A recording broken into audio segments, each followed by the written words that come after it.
Assalamualaikum and good morning to everyone.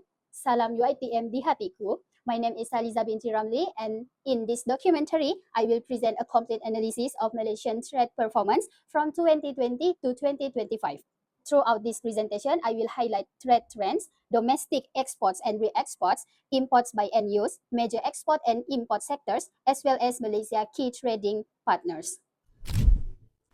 To begin with, Malaysia's overall trade performance from 2020 to 2025 showed consistent growth, especially following the global economic recovery. As you can see in the line graph, in 2022, Malaysia recorded the highest growth rate at 27.62%. This strong performance happened because the global economy reopened after COVID-19, export and import demand increased, and manufacturing activities improved as factories returned to full operations. However, in 2022, trade experienced a slight contraction of negative 7.26%. This was mainly due to global inflation and higher interest rates, reduced global consumer spending, supply chain disruption, and lower demand for electronic products after the pandemic. Moving forward to 2024, trade recovered with a 9.15% rebound, driven by stronger global demand, smoother supply chain operation, and stable commodity prices, especially petroleum and palm oil. Next, when comparing domestic export and re-export, domestic exports continued to contribute the largest share, reflecting Malaysia's strength in producing manufactured goods, electronic components, and resource-based products. Meanwhile, re-export showed gradual growth, especially for high-value products that pass through Malaysia's ports for processing, assembly, or distribution.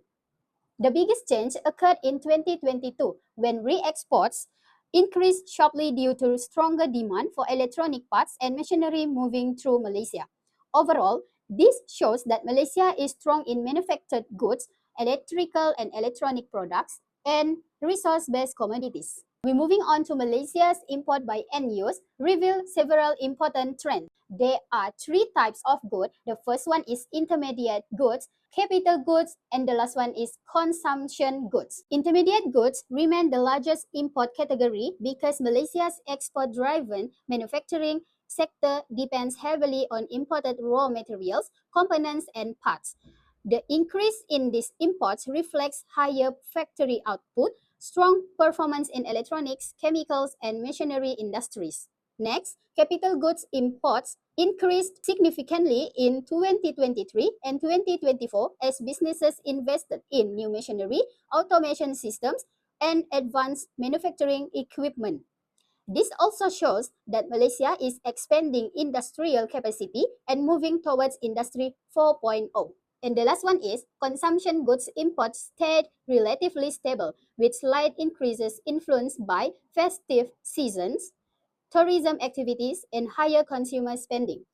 The rise also reflects Malaysia's growing urban lifestyle preferences. Furthermore, the top export sectors in 2025 were the electric and electronic products (E&E), petroleum products, and palm oil and agriculture-based products. Electrical and electronic E&E products, many global companies buy chips, semiconductors, and electronic parts produced in Malaysia. This sector strongly contributes to GDP as it forms a major part of the manufacturing sector. Second product is petroleum. Malaysia has large refineries that produce fuel and chemical-based products for global markets. Petroleum exports support both the manufacturing and oil and gas sectors, generating high economic activity.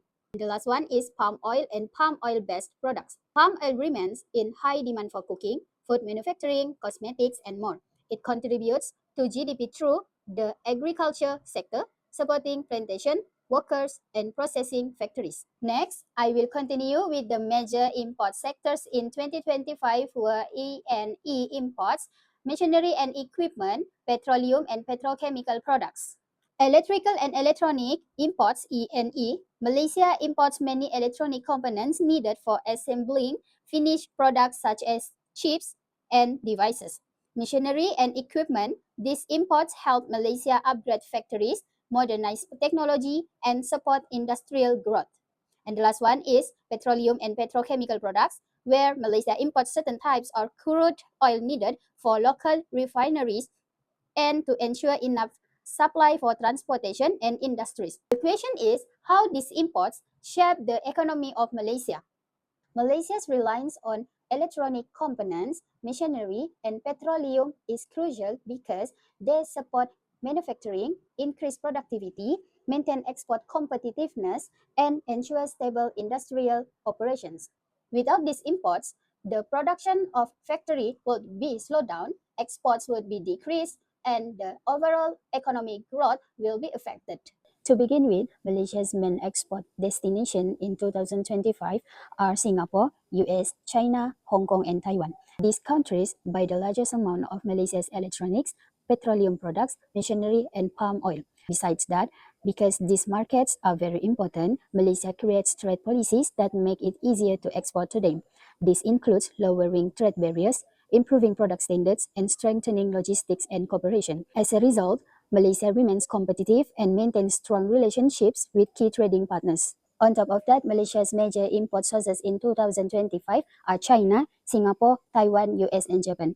These countries supply Malaysia with essential items such as electronic components, machinery, chemicals, and petroleum. Furthermore, these imports have a significant impact on local industries. They help factories gain access to important parts and machines needed for production, increase output, and improve product quality. In addition, import technology allows industries to upgrade and operate more efficiently.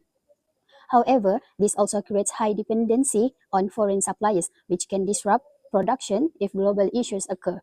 In relation to regional trade, Malaysia has strong trading ties with Asian FTA countries such as Singapore, Thailand, Indonesia, Vietnam, and Philippines. With the Asian Free Trade Area (AFTA), these countries trade with Malaysia with lower tariffs and simpler customs processes.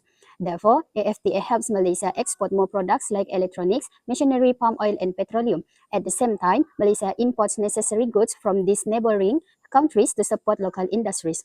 Overall, AFTA makes trade faster, cheaper, and more efficient, strengthening Malaysia's economy and role in the region. Looking at state performance, Penang has recorded the highest export value in 2024 because it is Malaysia's main electrical and electronics hub, (ENE). With many multinational companies and advanced factories, Penang remains the strongest export contributor. Meanwhile, Johor also recorded strong export performance due to its industrial areas, petrochemical activities, and close connection with Singapore, which supports cross-border trade. Additionally, Selangor contributed a high export value because of its diversified manufacturing sector, strong logistics facilities, and major ports that ensure smooth movement of goods.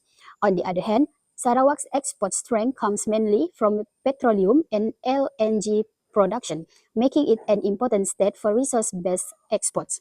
In conclusion, each region have a different strengths. Thus, even with regional differences, all states play important roles in supporting Malaysia's overall economy. Looking ahead, Malaysia's trade is expected to continue growing steadily for the next 5 years, although there may still be minor fluctuations. This positive outlook is supported by several reasons, which new trade agreements (FTA) will make it easier for Malaysia to sell to more countries. Next, global economic recovery is expected to increase demand for Malaysian goods. The last one is Industry 4.0 and advanced manufacturing will help Malaysia produce more high-value and competitive products. In order to strengthen the Malaysia's trade performance, improvements can be made. Firstly, Malaysia should explore new export markets so the country does not depend too much on China, US, and other Asian. This helps make trade more stable and reduces risk. Secondly, Malaysia needs to invest in technology and high-value industries. This allows factories to produce better products and stay competitive globally. Thirdly, Malaysia should make trade processes easier and more sustainable by improving customs, strengthening logistics, and following international environment rules. Lastly, Malaysia must strengthen local supply chains so more raw materials and components are produced locally. This reduces dependence on imports and protects industries during global disruptions. So as we look ahead, Malaysia's trade future is full of opportunities as long as we innovate, diversify, and stay prepared. With that, we conclude this overview of trade performance and future direction. That's all from me. Thank you for watching.